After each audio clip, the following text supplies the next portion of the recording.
3페이지 특수화 부모 상담입니다. 여기 역시 매우 중요합니다. 보시면은 이제 그 23페이지에 그 특수화 부모가 겪게 되는 감정 변화 단계가 2005년, 2009년, 2010년도 출제가 됐잖아요. 근데 또 나올 수 있어요. 이건 문제로 내기 좋아요. 그렇기 때문에 선생님들 잘 기억을 해 두시고요. 선생님들이 나중에 이제 아이가 이제 특수화에 해당한다. 그래서 장애가 있다라는 진단을 받은 부모님을 이제 면담하실 수 있게 되는 상황이 오실 수 있죠. 그랬을 때 이제 우리는 아직 그 부모 입장이 안 돼 봐서 이제 그런 장애가 있구나라는 정도의 감각의 느낌만 있지만 그 부모 입장에서는 그 천청변력 같은 일이에요. 왜 그러냐면은 우선은 간단하게 우리가 봤었을 때 지적장애인 아이들만 봐도 이 부모는 이 아이를 평생 독립시키는 것이 굉장히 어려워요. 이 아이가 나중에 몸이 크면 클수록 걱정이 되겠죠. 20살이 되면 뭐 해야 돼요? 취업을 해야 되는데 사실 그거는 조금 그나마 쉬운 주제예요. 그런데 25살, 30살이 되면 결혼을 해야 돼요. 나중에 아이를 낳을 수도 있어요. 그죠?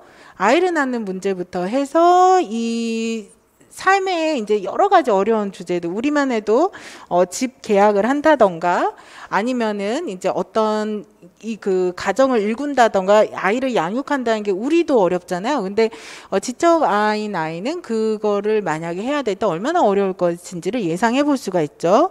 그랬을 때 부모는 굉장히 그런 부담과 두려움 이런 것들이 오게 되고 가장 크게는 처음에는 왜 하필이면 내 아이가? 라는 굉장히 큰 상처 이런 것들을 받게 돼요. 자, 가족 내에 장애 아동이 있음으로써 유체적, 심리적, 재정적인 부담을 가지게 된다. 여러 가지 교육적인 지원이 있어야 돼요. 예를 들어 학습장애거나 지적장애인 아이들은 공교육을 받는 것뿐만 아니라 이제 아이들이 학습에 너무 뒤처지지 않도록 여러 가지 사교육적인 지원들, 심리적인 지원 프로그램들 이런 것들이 있어야 되고 그래서 이제 아까도 했듯이 음악 치료나 미술 치료나 이런 것들을 계속 받아야 되죠. 적어도 막 7, 8년, 10년은 받아야 되죠. 그리고 장애아동 현재가 가족 내에서 있다는 형제 자매들의 심리적인 문제. 그래서 엄마는 보통 이 장애 아이들한테 집중을 하게 돼요. 그러면 형제들이나 다른 가족들은 여기에 대해서 소외감을 느끼고 이제 다른 어떤 문제 행동으로 이어질 가능성이 높죠. 그리고 아동 문제에 대한 아버지 어머니의 차별화된 역할과 반응. 아버지는 보통 어떤 관점이겠어요? 어떠실 것 같아요? 네, 맞아요. 거부적인 반응을 많이 보이거나 회피적인 반응을 보일 가능성이 높아요. 그런데 어머니는 반대로 어떻게 반응을 보이죠? 아이한테 더 집착을 할 가능성이 높죠. 그래서 이러한 어떤 것에 의해서 어머니 같은 부부 사이도 나빠지게 돼요. 이런 문제로 인해서. 그리고 가정 내 깊은 상처를 주는 부모 전문가의 무성의한 상담. 그래서 어떤 경우에는 이제 그 조금 사설상담센터의 전문가 집단임에도 불구하고 진단이 제대로 이루어지지 않는 경우들도 굉장히 많고 저 같은 경우에는 이제 아이가 자폐성 장애인 친구가 이제 호전이 되고 있었는데 오히려 전문가 치료를 갔었을 때 너무 인지적인 치료만 해서 정서적인 치료를 안 하고 오히려 이제 다시 퇴행하는 경우들도 있어요. 그래서 이런 것들에 대해서 좀 더 이제 섬세하게 들어가야 되죠. 그리고 아동 주위의 모든 가족 친지들의 어떤 편견, 보통 어떤 편견이 제일 많아요? 유전적 문제로 보게 되는 경우들이 많죠. 특히 신경발달 장애는. 그러니까 부모가 문제가 있어서 아이가 그런 것이 아니냐 혹은 엄마한테는 초기에 아이를 임신했을 때부터 이제 아이 초기의 양육 과정에서 잘못한 게 아니냐 이런 것에 대한 편견들이 굉장히 많아요. 그래서 이런 것들이 모두 상처가 되죠. 그래서 감정 변화의 단계는 맨 처음에 당연히 진단 결과를 받아들일 수가 없습니다. 부정입니다. 그래서 충격을 받아서 부정을 하게 되고, 이제 병원에서 진단을 받던 아니면 상담사가 진단해줘 이 아이가 지금 현재 지적장애가 좀 의심돼요. 이제, 전문적인 어떤 그 병원에 가서 종합검사를 받아보시면 좋겠어요라고 안내를 선생님들이 만약에 하셔도 거기에 가시는 부모들이 잘 없을 수도 있어요. 두려워하시는 거죠. 그래서 다른 곳에 진단을 받으려고 하지 않고 정상일 거라는 믿음 이런 것들을 가지죠. 그래서 이제 또 다시 진단을 받으려고 시도를 한다 해도 이제 정상일 거야. 이런 식으로 이제 생각을 하게 돼서 적절한 치료나 교육 시기를 놓치는 결과를 낳기도 한다. 그런데 이런 아이들은 빠르게 개입을 할수록 좋아요. 그렇죠? 그래서 부정을 하게 되면 아이들의 학습이나 발달, 사회적인 어떤 기능에서 더 문제가 이제 누적이 되죠. 그 다음에 두 번째로는 거부 단계죠. 부모는 상당한 분노와 원망 이런 것들의 감정을 표현하게 돼요. 그래서 왜 하필 우리 아이가 그러면서 부부 사이에 서로 비난할 수 있어요. 당신 때문 아니야 이런 식으로. 그래서 이러한 감정이 폭발하면서 주변 사람이나 아동을 진단한 의사나 배우자를 비난하게 되죠. 그랬을 때 이럴 때 첫 번째 충격일 땐 수용과 이해를 해주는 것이 가장 중요하고, 분노와 원망일 때도 이 분노와 원망을 표현하게 해주면서 격려를 많이 해주셔야 됩니다.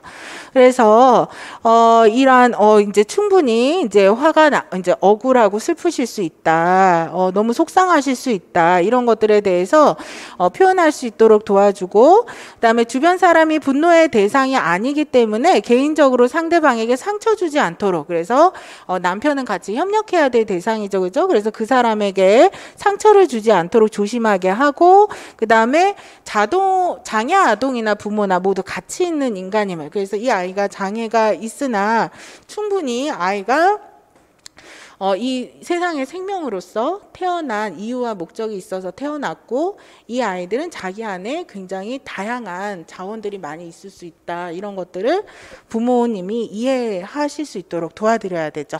그러면서 격려를 많이 해드려야 됩니다. 그 다음에 세 번째는 죄의식이 일어나겠죠.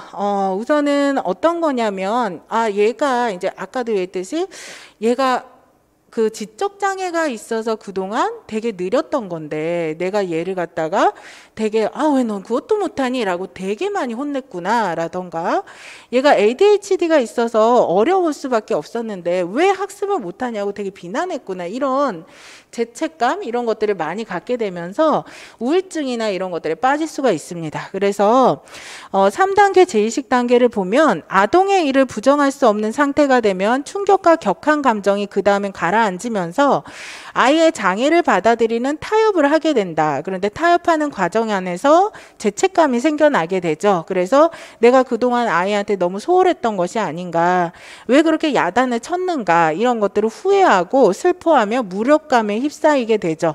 그래서 우울증을 앓을 수가 있습니다. 그래서 이때는 슬픈 감정을 허용해서 충분히 이제 상담 안에서 어머님이 우시거나 속상해 하시도록 이런 것들을 이제 허용을 해줘야 되고, 여전히 용기와 격려를 주는 것이 굉장히 중요하다.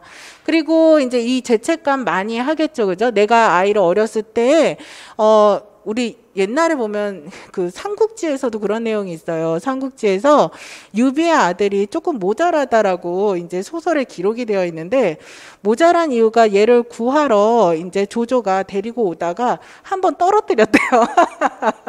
그래서 떨어뜨려서 얘가 지능이 좀 모자란 게 아닌가, 이게 삼국지 소설에서도 나와 있는데, 우리 부모님도 그런 생각 얼마나 많이 하시겠어요. 어렸을 때 내가 애를 키우다가 자칫 떨어뜨렸는데 얘가 그래서 그런 거 아닌가, 막 이런 생각을 하실 수도 있고, 양육을 잘못해서 그런 게 아닌가, 이런 생각을 하시게 되는데, 이러한 어떤 것에 대해서 좀 더 객관적인 시각을 갖게 하도록, 알 수 없다, 이제 유전적인 요인인지 양육적인 요인인지 알 수 없고, 그래서 이러한 부분들을 죄책감에서 벗어나게끔 해줘야 된다라는 거죠.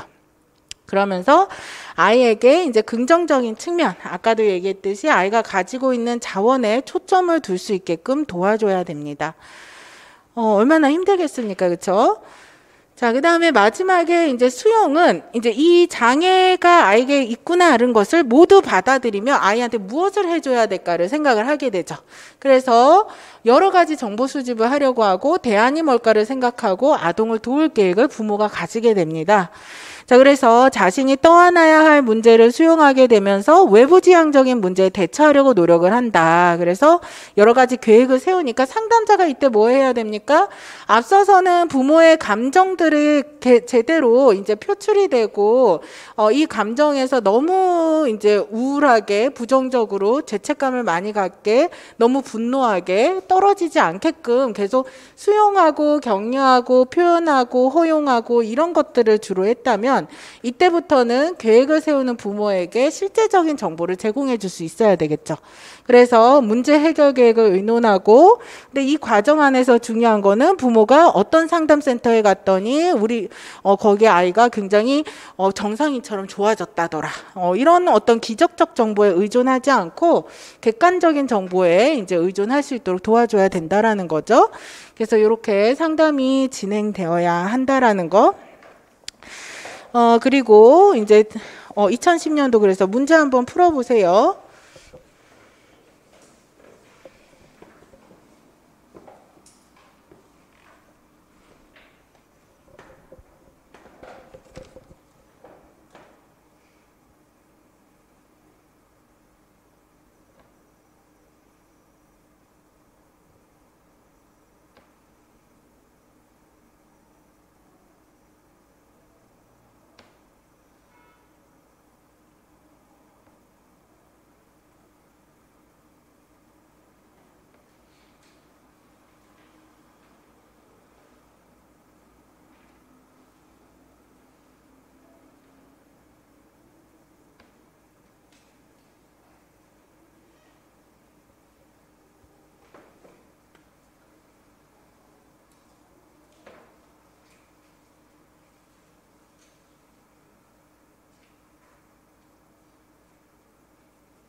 자, 문제 어렵지 않죠? 우선은 아이의 장애를 빨리 부모가 수용해서 빨리 중재하고 도와줄 수 있도록 도와줘야 되겠죠? 기억 맞습니다. 그 다음에 니은도 맞죠? 사실에 충격을 받고 부인할 때는 경청하고 공감한다. 그리고 디귿도 맞죠? 자신 때문이라는 죄책감을 가진 부모에게 원인에 대한 객관적 시각을 갖게 한다. 그 다음에 리을도 맞죠? 그래서 자녀의 장애가 크게 나아지지 않아 좌절하고 실망하게 될 때 그 열의에 대해서 칭찬해주고 긍정적인 측면을 볼 수 있도록 한다. 그 다음에 미음이죠. 최선을 다하면 자녀의 장애가 없어진다고 생각해서 자녀에게 다양한 치료를 받게 하며 큰 기대를 하고 있는 부모에게 현실적 기대를 하도록 한다라는 거. 그래서 기억, 니은, 디귿, 리을, 미음 전부 다 맞다라고 보시면 됩니다. 자, 클라우스와 캔넬의 이제 부모 변화 단계는 거의 유사합니다. 거의 동일하다고 보시면 되고, 다만 단계가 5가지로 조금 나눠졌다 정도로만 이해하시면 돼요. 그래서 첫 번째 충격 단계는 똑같죠. 그래서 세상이 무너질 것 같은 혼란을 경험하게 되고, 다만 이제 두 번째 단계는 부인입니다. 인정하지 않으려는 방어 기제 이런 것들을 표현하게 되고, 그래서 마치 충격의 단계가 이제 충격과 부인으로 조금 나누어진 것 같이 내용들이 있죠. 그리고 나서 왜 이런 일이 나에게 일어났는가에 대한 분노, 불안에 해당하는 슬픔과 분노를 오게 되고, 그 다음에 이제 수용하게 되는 어떤 상태에서 적응이 됩니다. 감정이 정리가 되고 현실을 받아들이게 되고, 그 다음에 이제 마지막으로 어떤 도움을 줄 것인가에 대한 고민을 하게 되는 재조직 단계로 이어지게 됩니다. 그래서 이렇게 내용이 5단계로 나누어진 것은 클라우스 캔넬이 제시한 거다라고 아시면 되고요. 그렇기 때문에 2번에 해당하는 것은 뭐에 해당합니까?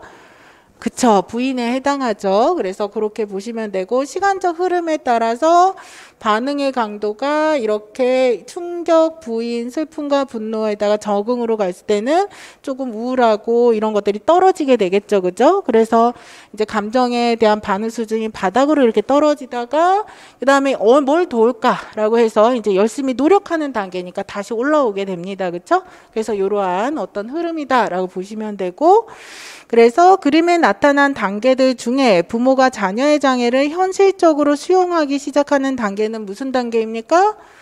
적응 단계다라고 이제 쓰시면 되죠. 자, 그래서 요 내용들도 잘 알아두시고요.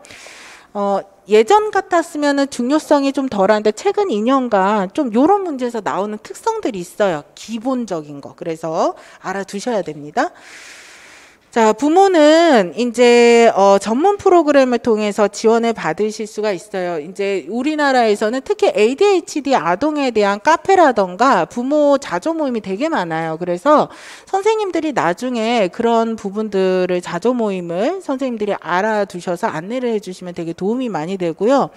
선생님들이 가지고 있는 정보보다 원래 어머니들의 정보가 더 빨라요. 그럴 때가 훨씬 많아요. 왜냐하면 내 아이에 대한 문제이고 너무나 오랫동안 그 문제에서 고민했기 때문에 더 구체적이고 많은 정보들을 부모님들이 알기 때문에 이러한 어떤 부모 세미나 프로그램이나 자조 모임을 도와주는 것이 좋고요.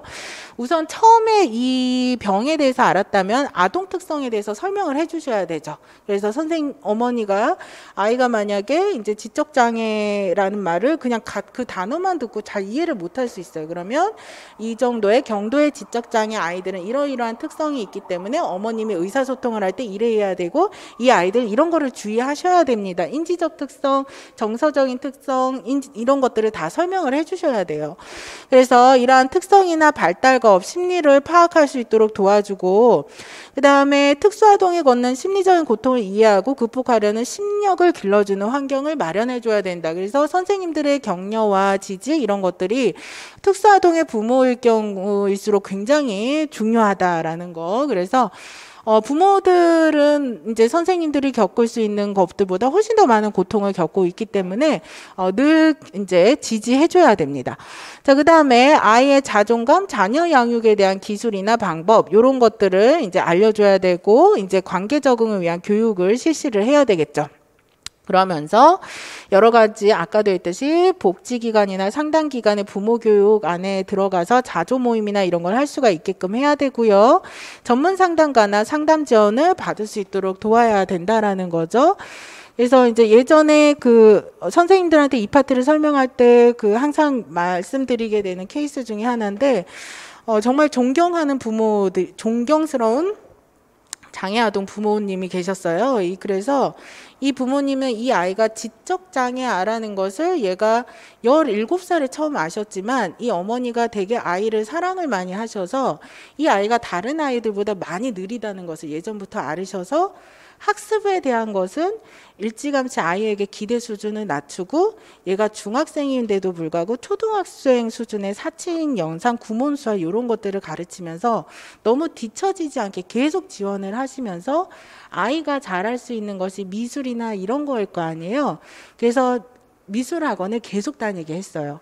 근데 보통 이러한 특수아인 아이들은 인내심, 좌절을 많이 겪기 때문에 자기가 이제 우리가 그냥 생각해 볼 수 있어요. 왜냐하면 내가 초등학교 4학년, 5학년에 들어갔는데 미술학원에 처음 들어갔는데 다른 애들은 뭐 금방 배워서 상을 타요. 그런데 나는 되게 학습이 더디니까 나는 아무리 3년, 4년 노력을 해도 뒤에 한번 걸리기 어려운 거죠. 근데 이게 이 아이들이 얼마나 좌절감이 만성화되어 있을 가능성. 그렇기 때문에 애들은 안 배우고 싶어 한다는 거죠. 근데 이 부모가 이 아이를 초등학교 2학년 때부터 시켰는데 대학교 가기 전까지 미술학원에 계속 보냈어요. 절대 포기하지 않게끔. 그리고 이 어머니 같은 경우에는 항상 핸드폰을 이제 놓지 않으시는데 직장에서도 아이가 언제 어디서든 전화를 할 수 있게. 그래서 그 전화를 직장에서 일을 하시는 중에서도 상시적으로 받으세요. 그래서 아이가 뭐 가다가 엄마 나 버스 정류장 잘못 내렸는데 어떻게 가야 돼? 이러면 이제 그 버스 주변 사람한테 물어봐서 버스를 다시 타서 언제 내려야 되는지 이런 것들을 알려주고 엄마 내가 학교에 이제 갔는데 교실을 못 찾겠어? 그러면은 교실 찾는 방법을 가르쳐주고 이걸 이제 맨날 전화를 아이한테 받는 것이 이 엄마에게 항상 들고 있는 거죠. 이 어머니께서 얼마나 많은 시간 동안 이 아이를 정말 포기하지 않고 사랑과 인내로 계속 도왔는지를 몰라요. 그래서 이 어머니의 그 노력이 나중에 좋은 결과를 나서 이 아이가 그래서 나중에 전문대까지 가요. 그래서 이제 나중에 아주 잘 생활을 하게 되는데 이러한 도움을 부모님들이 이제 주실 수가 있고 이 도움을 주실 수 있도록 이제 선생님들이 같이 노력을 해줄 수가 있는 부분이라는 거. 그래서 이런 것들을 해줄 수가 있고요. 그래서 특수아 부모에서는 조기 중재가 매우 중요하며 아이들의 전반적인 것들에 대해서 같이 이제 도와야 되고요. 그 다음에 2번 전문가의 상담을 통해서 뭐 학교 놀이 친구 관계 적응 요런 것들에 있어서 제대로 수행할 수 있도록 부모 자녀에게 다 도움을 줄 수 있는 방법을 모색해야 하고, 그다음에 계속 같은 내용입니다. 이제 현실적인 기대를 가질 수 있도록 도와줘야 하고, 그다음에 작은 변화를 일으키기 위해서도 오랜 기간 교육과 상담과 지도가 필요하다. 그렇기 때문에 지치지 않는 것이 중요하다라는 거. 그래서 이제 이러한 것들을 같이 알아두시면 되겠습니다. 자, 이 부분은 명확하니까 정리하지 않고 넘어가겠고요.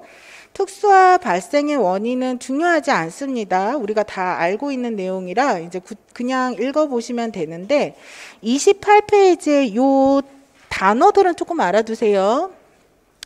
우리가 사례 개념화를 할 때, 내담자에 대한 사례 개념화를 할 때 위험 요인, 보호 요인을 많이 찾죠. 그래서 위험 요인, 보호 요인과 또 하나 이상심리학에서 많이 쓰는 단어는 취약성과 탄력성입니다. 그래서 위험 요인이라는 것은 정신병리가 발생할 가능성을 높이는 조건들을 얘기를 하죠. 그래서 위험 요인은 위에서 이춘재 씨가 나와 있는 대처 요인에 나와 있는 것처럼 생물학적인 변인, 개인 내적 변인, 개인 간 변인, 상해 집단 변인 이런 식으로 나누어질 수도 있어요. 그죠? 얘가 유전적으로 어떤 염색체 이상을 가지고 왔고 신경학적 손상이 있는가, 이 아이가 개인학적으로 자존감이나 효능감이 얼마나 떨어지는가, 통제력이 얼마나 떨어지는가, 개인 간으로서는 가족 간 불안이라던가 부모 양육의 문제, 또래관계 문제, 그 다음에 상위 집단 변이는 이 아이가 가지고 있는 지역사회 특징이나 얘가 얼마나 계층적인 문제를 가지고 있는가. 이러한 식으로 위험 요인과 보호 요인을 볼 수가 있습니다. 그래서 보호 요인이라는 것은 건강한 발달을 유지시키고 촉진시키는 요인이고, 취약성이라는 것은 위험에 대한 반응을 강하게 하는 요인. 그래서 취약성이라는 개념도 위험 요인이랑 비슷해요. 이 아이가 가지고 있는 위험성을 더 증가시키는 요인이에요. 얘가 만약에 통제력이 떨어지게 되면 이 아이가 이제 어떤 또래 관계에서 비행을 하는 친구들과 어울리게 됐을 때 이 아이의 통제력이 떨어지는 것은 취약성이 돼요. 문제를 일으킬 가능성이 높이게 되죠. 탄력성이라는 것은 위험 상태에서 이 경험을 처해져 있다 하더라도 성공적으로 적응할 수 있는 개인의 능력으로 적응 패턴과 회복 과정을 얘기하죠. 그래서 탄력성 같은 경우에는 이런 상황에서도 아이가 자존감이 높다면 얘는 탄력성의 요인으로 작용할 수가 있는 거예요. 그래서 이제 얘가 뭐 지적 장애를 가지고 있다 하더라도 워낙 가족의 사랑을 많이 받아서 자존감이 높다면 이 아이는 여기에서 굉장한 탄력성을 가지고 있다라고 볼 수가 있다는 거죠. 그래서 이렇게 아이들의 어떤 사례 개념화를 할 때 위험 요인, 보호 요인, 취약성과 탄력성을 가지고 설명하는 것이 있다. 이 취약성과 탄력성은 이상심리학에서 좀 더 자세하게 다루게 될 겁니다. 그렇게 보시면 될 것 같고요. 자, 그리고 29페이지 특수화 상담 대상은 그냥 보시면 되는데 어떻게 보시면 되느냐면 우리가 맨 앞에 특수화 상담 대상으로 봤던 거 있죠? 잠깐만요. 페이지가 3페이지죠. 3페이지에 이제 장애의 대상군에 해당하는 것이 3페이지에 자폐증부터 쭉 있죠. 요거에 대한 정의는 미국 장애인 교육법 IDEA에서 제시하는 겁니다. 그리고 우리가 지금 보는 29페이지에 해당하는 특수화 상담 대상은 우리나라의 특수교육 대상자 선정 기준에 해당하는 특수교육법에서 나와 있는 대상군에 해당하는 거죠. 그래서 첫 번째는 시각장애, 두 번째는 청각장애, 세 번째는 정신지체, 네 번째는 지체장애. 정신지체는 지적장애를 얘기하고 지체장애는 신체적인 어려움을 가진 아이들을 얘기하죠. 그 다음에 다섯 번째는 정서행동장애, 여섯 번째는 자폐성장애, 일곱 번째는 의사소통장애, 뒤로 넘어가시면은 학습장애, 그리고 아홉 번째는 건강장애, 11번째는 발달 지체를 보이는 거다. 자, 우리가 여기서 보시게 될 것들은 빨간색으로 되어 있는 것 중에서 지체장애 지체장애도 한번 출제된 적은 있어서 우선 빨간색으로 된 것만 볼 겁니다. 정신지체, 그러니까 지적장애, 그 다음에 정서행동장애, 자폐성장애, 그 다음에 학습장애, 추가적으로 ADHD, 그 다음에 영재아를 본다라고 보시면 돼요. 그래서 30페이지를 보시면 아까 설명드린 겁니다.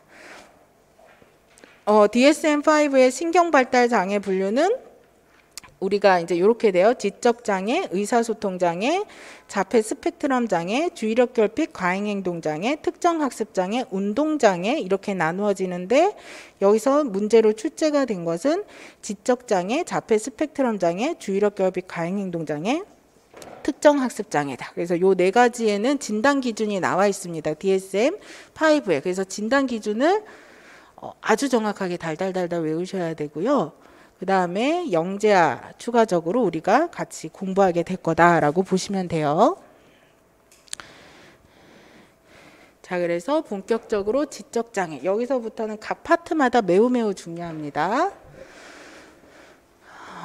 우선은 어떻게 보셔야 되냐면 31페이지에 이제 미국 정신지체학회에서의 지적장애에 대한 정의가 2006년, 2013학년도 기출이 됐어요. 이 정의는 DSM-4의 정의랑 동일합니다. 그래서 밑에 네 가지 측면에 대한 의미는 예전에 개정되기 전에 DSM-4에서 지적장애에 대한 정의, 정확하게는 정신지체장애라고 명칭화됐을 때의 정의예요. 그런데 이거는 암기하실 필요가 없고요. 밑으로 내려가셔서 DSM-5에 해당하는 지적장애, 명칭이 바뀌었어요. 지적장애로.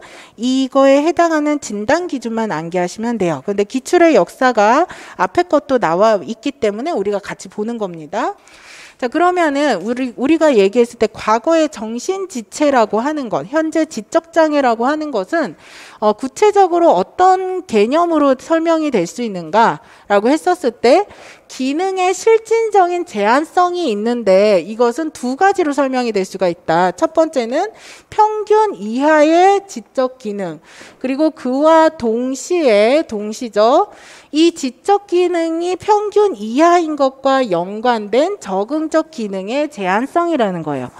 그래서 이 적응성 기능이라는 것은 구체적으로 뭐냐라고 했었을 때 실제로 적응하는 기술의 영역들로 의사소통하는 능력이라던가 자기관리를 하는 능력이라던가 사회적 기술이라던가 아니면 지역사회 기술 등 이러한 어떤 학업적 기술 등등에 해당하는 영역에서 적응적 기능의 제한성이 있다라고 얘기를 한다는 거죠. 그러면서 이러한 경우가 몇 세 이전에 나타나느냐? 18세 이전에 나타난다라고 과거에 설명이 되어 있다는 거죠. 그러면 여기서 우리가 중요한 것은 평균 이하의 지적 기능이라는 것이 무엇이고 적응적 기능의 제한성이라는 것이 구체적으로 무엇인가 이거를 봐야 되고 여기에 대한 명확한 정의 우리가 암기해야 될 부분은 DSM-5 진단 기준이기 때문에 여기서부터 이제 정확하게 개념을 우리가 보면 된다는 거죠. 자, 우선 첫 번째로 우리가 지적 기능 동일합니다. 지적 기능과 적응적 기능이 모두 결함이 있어야 된다는 거죠. 그러면 지적 기능이라는 것은 구체적으로 뭐냐? 임상적인 평가와 개별적으로 실시된 표준화된 지능 검사로 확인된 지적 기능의 결함이라는 거죠. 그럼 우리가 나중에 심리 검사로 배우게 돼 있었을 때 정상 분포표라는 걸 배우게 돼요. 그죠? 그리고 우리가 거기에서 웩슬러 지능 검사를 봤었을 때 웩슬러 지능 검사는 보통 모든 사람들의 평균적인 지능을 몇 점으로 봅니까?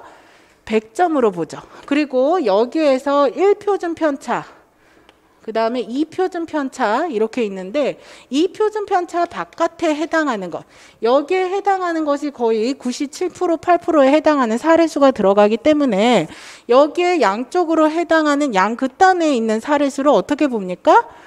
정상군이 아니라 되게 드문 케이스로 보기 때문에 요 2표준 편차 바깥에 있는 것을 비정상군으로 보게 되는 것이 정상분포표죠.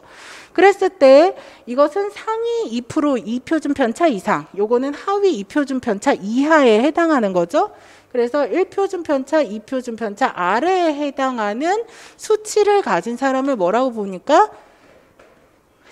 지적 기능의 결함을 가진 사람이라고 본다. 그러면은 여기에서 지능검사에서는 1표준 편차를 몇 점으로 보통 계산을 하자면 15점으로 계산을 한다는 거죠. 그래서 100점보다 15점 아래면 이것이 몇 점입니까? 85점이죠. 2표준 편차 아래면 몇 점입니까? 70점이죠. 그러면 70점 정도의 지능을 가진 사람은 지적 기능에서 결함을 가진 사람이다라고 본다는 거죠. 70점 아래에 해당하는 사람은.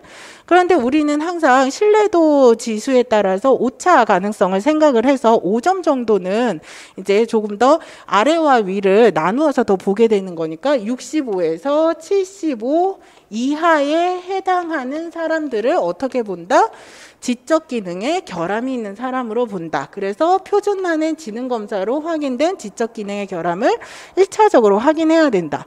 그런데 DSM-5에서 되게 중요하게 여긴 것 중에서 하나가 예전에는 이 지능검사 결과를 통해서 DSM-4까지만 해도 지적장애에 대해서 더 중요한 표준으로 생각을 했는데 그래서 그 점수 수치에 따라서 지능의 경도지적장애, 중증 지적장애를 분류를 했었는데 DSM-5에서는 그게 사라졌어요. 그래서 이 표준화된 검사를 통해서 이 분류를 하는 것이 아니라 뭐를 통해서 분류를 하게 되냐면 적응 기능 결함, 이게 더 중요하게 되었다라는 얘기죠.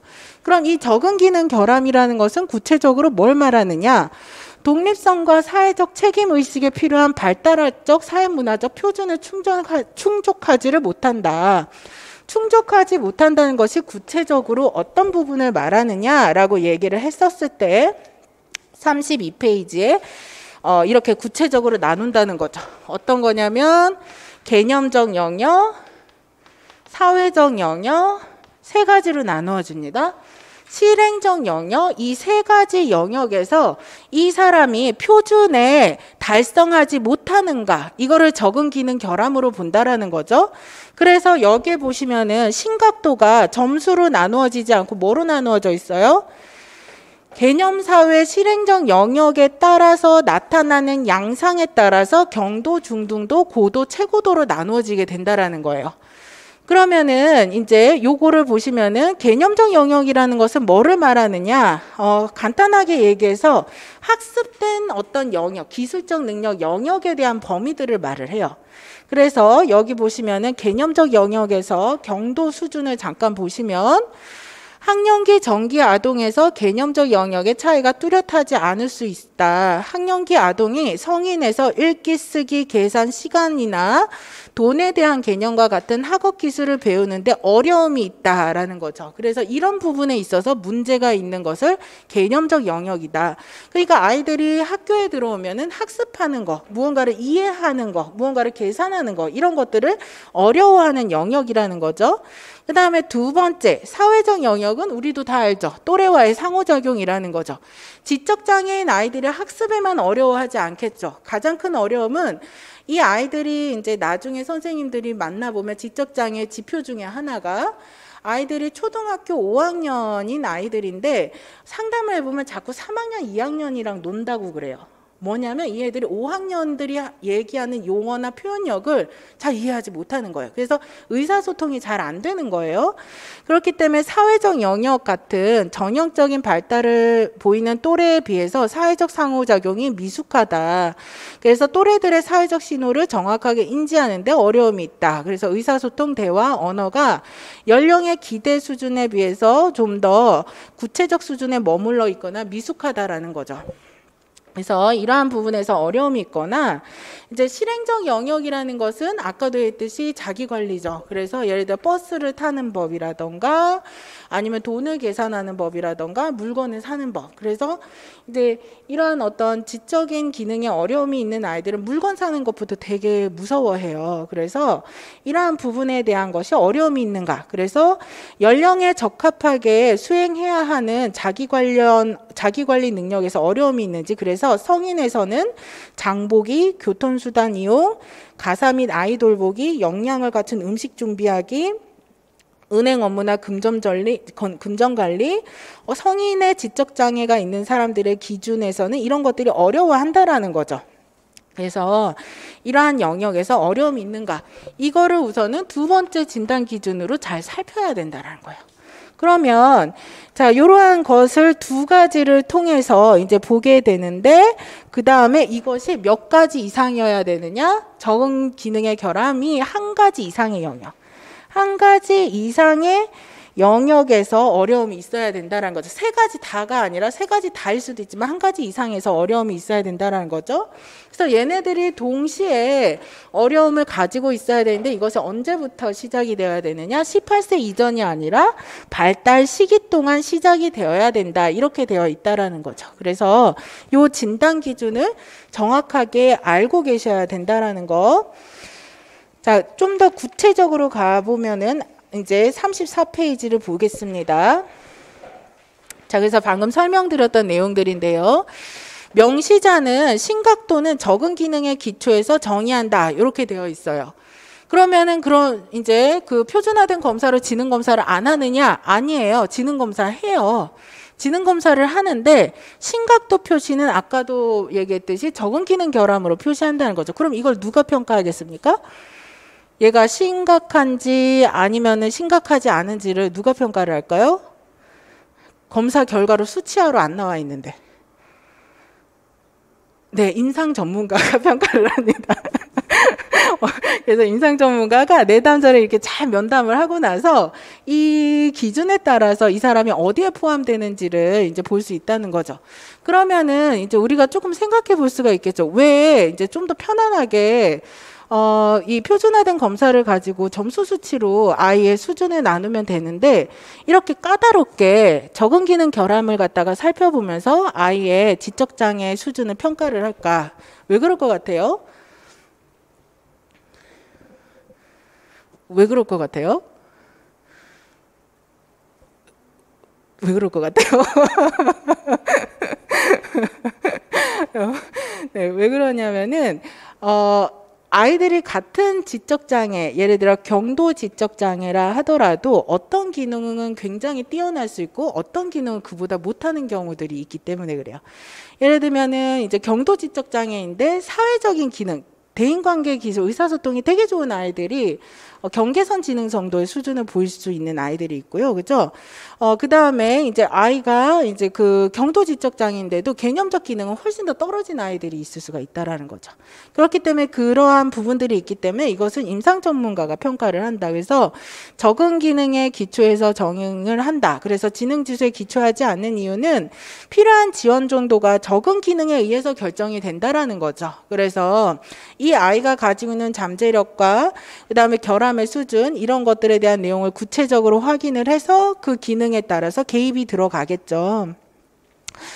자, 그래서 이제 그 진단적 특징 앞서서 얘기했던 내용들입니다. 진단 기준 A는 1번 언어이해 작업기어 인지적인 추론, 양적 추론 같은 어떤 인지적 효율성 등의 요소를 가지고 측정이 되는데, 이제 심리평가상 믿을 만한 지능 검사를 통해서 측정한다. 그랬을 때 그것은 아까도 얘기했듯이 평균이 100인 검사에서 65에서 75점 정도를 의미하고, 이것은 2표준 편차 이하를 말한다. 이런 것들 잘 기억을 해 두셔야 되겠죠. 자, 그 다음에 두 번째, 이 적응 기능의 결함 진단 기준 B는 비슷한 연령과 사회문화적 배경을 지닌 다른 사람과 비교했을 때 이 아이가 독립성과 사회적 책임에서 공동체 기준에 얼마나 잘 부합하느냐와 연관이 있다. 그래서 개념, 사회, 실행적 영역으로 구분한다는 거죠.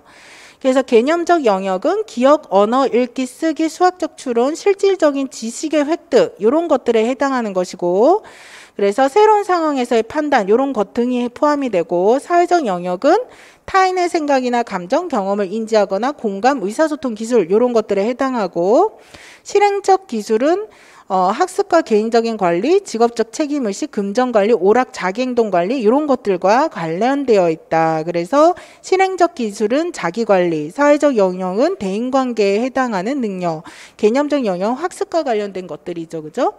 그래서 이러한 것들로 포함이 되어서 2번에 5번 개념, 사회, 실행 영역 중 적어도 한 가지 이상의 영역에서 충분한 손상, 그래서 학교, 직장, 가정, 지역사회 등에서 환경에 적절한 기능을 수행하기 위해 지속적인 지원이 필요한 경우에 이 두 번째 진단 기준을 충족하게 된다라는 거죠.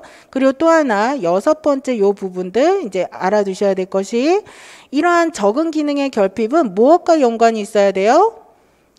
그쵸. 이 적응 기능이 얘가 예를 들어서 지능에 문제는 없어요. 근데 다문화 가정에서 자란 아이라서 의사소통이 잘 제한이 돼요. 이런 아이를 적응 기능 결함이라고 지적장애 진단 기준을 넣으면 안 되잖아요. 그래서 그런 게 아니라 지적 손상과 직접 연관이 있어서 이 기능에 어려움이 있는 아이여야 된다라는 거예요. 그래서 이러한 세 가지 진단 기준을 이제 디테일하게 보시면서 알아두셔야 되고 2018학년도 기출 문제를 보시고 나서 심각도 수준에 관해서 조금 더 구체적으로 말씀을 드리겠습니다.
자, 이 문제가 함의하는 바가 우선은 크게 두 가지가 있어요. 첫 번째는 DSM-5로 개정이 되면서 정신지체가 지적장애로 명칭이 변화하니까 이러한 변화 지점에 관해서 문제로 출제가 됐다는 점.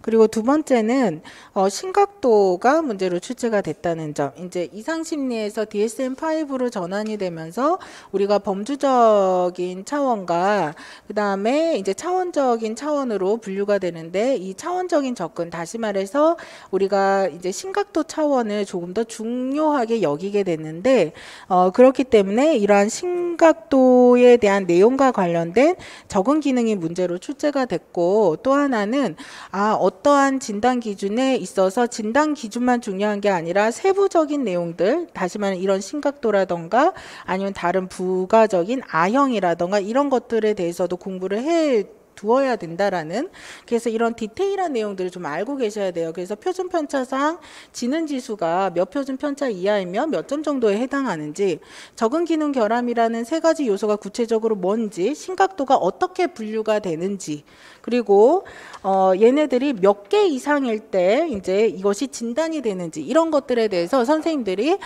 꼼꼼하게 진단 기준을 봐두셔야 된다라는 거.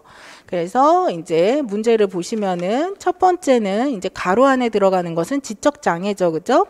그리고 여기까지 아시면은 밑에 있는 것이 어렵지 않습니다. 읽기, 쓰기, 수학을 공부하는데 어려운 것은 개념적 영역. 그 다음에 사회적 상호작용이 미숙해서 의사소통이 안 되는 것은 사회적 영역. 그 다음에 자기 관리는 제법 하는데 일상생활을 하는데 도움이 필요하다는 것은 실행적 영역이죠. 그죠? 그래서 이렇게 이제 해당하는 내용들을 보실 수가 있고, 그래서 32페이지에 잠깐 가시면은요. 요게 이제 내용들이 되게 많아요. 그죠? 그렇지만 이제 체크를 해봐야 되겠죠. 그죠? 우선은 개념적 영역에서 보시면은 아이들이 쓰기, 계산, 시간, 돈에 관한 개념에 있어서 연령에 적합한 기능을 하기 위해서 하나 이상의 도움이 필요하다. 이렇게 나와 있죠. 그죠? 그런데 밑에 중등도를 보시면은요. 아이는 전 발달 영역에서 개념적 기술이 또래에 비해서 현저히 뒤처진다라고 나와 있어요. 그죠?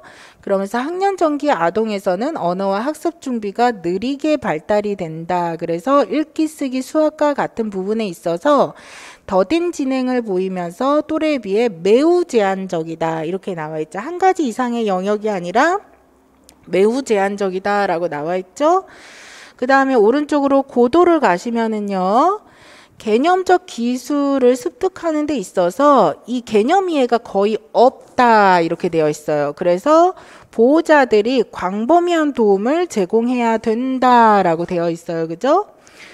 자, 그 다음에 밑에 최고도를 보시면은요. 그죠?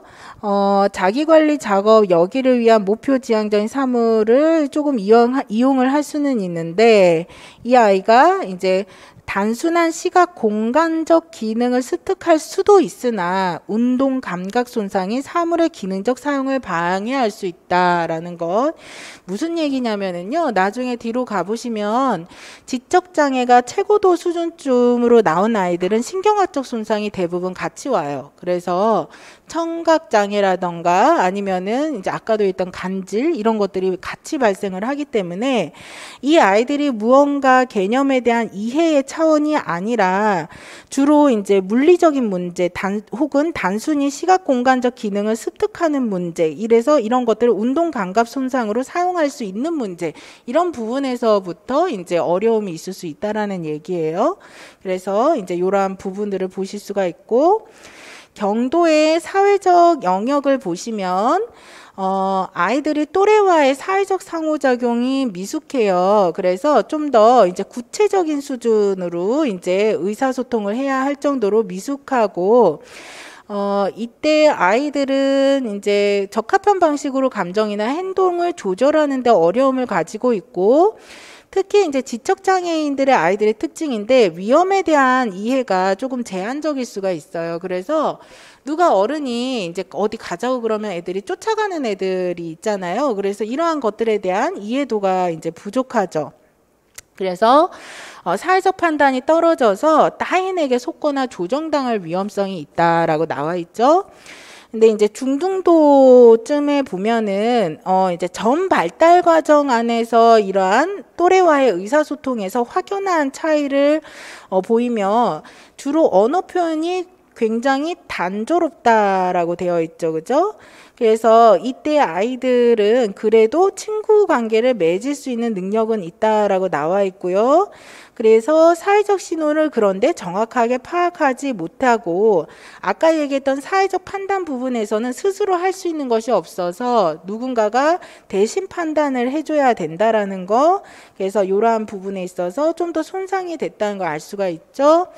그 다음에 고도의 사회적 영역을 보시면은요. 단어를 단순하게 말한다가 아니라 한 단어로 말을 하게 되거나 한 구로 말을 하게 된다라고 나와 있죠. 그래서 훨씬 더 단순하게 말을 하게 되고요. 그래서 말이나 의사소통은 그냥 밥이나 물건에 대한 지칭 이런 것으로 치중되어 있고 그래서 언어 설명은 해석 이런 것들은 당연히 없겠죠. 그죠? 그래서 간단한 말이나 몸짓을 이해할 수 있는 정도의 이해도가 있다라는 거. 그런데 최고도쯤 가게 되면은요. 간단한 일부, 전체가 아니고 일부의 간단한 지시나 몸짓을 이해한다 정도고요. 그래서 이 아이들은 동반된 감각적, 신체적 손상으로 인해서 다양한 사회적 활동에 제한이 있다라는 거. 그래서 이제 그렇게 볼 수가 있죠. 자, 그 다음에 실행적 영역의 경도 부분입니다. 자, 경도 부분에서는 이제 그 복잡한 일상생활 영역에서는 약간의 도움이 있으면 그래도 할 수가 있고요. 그죠? 그래서 연령에 적합하게 자기 관리는 어느 정도 한다예요. 그죠? 그래서 뭐 차를 타거나 이빨을 닦거나 아니면은 이제 심부름을 하거나 이런 것들은 어느 정도 할 수 있다라는 거죠. 그죠? 그래서 이런 아이들은 그러나 이제 밑으로 이제 그 점 다음 점에 여가 기술은 또래와 유사하나 웰빙과 여가 계획과 관련된 판단에는 조금 더 복잡한 어떤 삶을 좀 더 복잡한 계획을 가지고 있는 부분에서는 도움이 필요하고 그 다음 성인기 다음에 건강관리나 법률과 같은 결정 같이 어려운 부분들 있잖아요. 거기서도 도움이 필요하다라는 거죠. 네, 중등도를 보시면은요. 식사, 옷 입기, 배설, 위생 관리는 가능하지만 장기간에 걸친 교육과 이런 부분에 있어서 시간이 필요하며 할 일을 아이한테 지속적으로 이제 이빨 닦아라, 옷 입어라 이런 것들을 상기시켜 줘야 된다라는 거죠. 그래서 이러한 것들 그리고 성인기 말고 그 다음 쯤에 제한된 개념적 기술과 의사소통 기술이 요구되는 직업에서 자기 나름대로 독립적인 취업은 가능하나 예를 들어서 그냥 어떤 물건을 포장하는 일이라던가 요 정도의 일에서는 그래도 취업이 가능하다라는 거예요. 그래서 그런데 사회적 기대, 업무의 복잡성 및 일정 관리, 교통수단 이용하기, 의료보험, 금전관리와 같은 부수적인 책임을 해내기 위해서는 다른 사람 도움이 상당하게 필요하다라는 거죠. 자, 그래서 이제 이러한 것들, 그 다음에 오른쪽에 33페이지에 고도를 보시면은요, 옷 입기, 목욕, 배설과 같은 전반의 지원과 감독이 항시 필요하다 이렇게 되어 있죠. 그리고 여기에 대해서 결정을 내리는 부분에 있어서도 항시 이제 타인의 도움이 필요할 정도로 스스로 못한다라고 나와 있죠, 그죠? 그리고 나서 최고도를 보면은 이제 일상적인 신체 관리, 건강, 안전 전 영역에서 타인에게 다 의존하게 되고요. 그 다음에 이제 간단한 활동 이런 것들은 할 수가 있다라고 나와 있고 마지막에 보시면은 동반된 신체 감각적 손상이 집안일이나 여가, 직업적 활동에 참여하는데 종종 방해가 된다라고 나와 있습니다. 그래서 이제 최고도의 가장 큰 특징은 신체 감각적 손상이 같이 이러한 어떤 적응 기능에 동반돼서 문제가 될 수 있다는 것을 계속 얘기를 하고 있죠, 그죠? 그래서 경도, 중등도, 고도, 최고도가 이제 대략 이렇게 차이가 난다는 것을 선생님들이 조금 파악을 해두실 필요가 있겠습니다. 여기까지 하고 쉬었다가 조금만 더 공부하고 오늘 마무리 할게요.